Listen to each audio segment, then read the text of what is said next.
Bilang isang Pilipino at bilang isang abogado, ako ay nananawagan sa mamamayang Pilipino na basagin na po natin ang pananahimik at ang inyong katahimikan.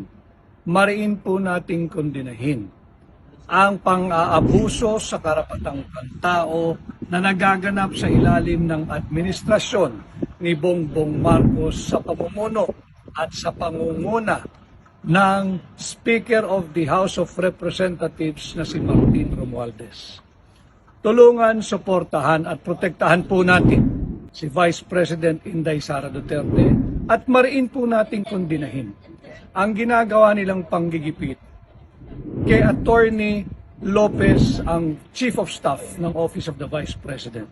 Ito po ay hindi na usapin kung ano ang iyong political leaning o political affiliation. Kitang-kita po natin ang pagyurak at paglapastangan sa ating karapatang pantao at hindi na kinikilala ang ating saligang batas. Nakikiusap din ako sa ating mga kapwa Pilipinong may isog diyan sa Armed Forces of the Philippines at sa Philippine National Police. Only follow lawful orders. You are there to serve and protect the people.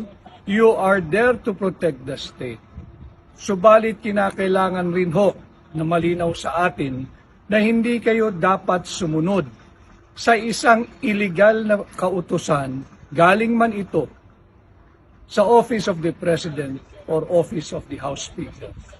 Meron pong magaganap na mga pagtitipon, malaya at payapang pagtitipon sa ating mga kapulisan. Respetuhin po natin ang karapatan ng mamamayang Pilipino maghayag ng kanilang saloobin hanggat ito ay payapa na pagtitipon.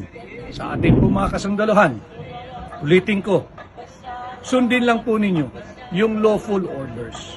At sa ating mamamayang Pilipino, yung mga gagawin pong pagtitipon, basagin na po natin ang ating pananahimik.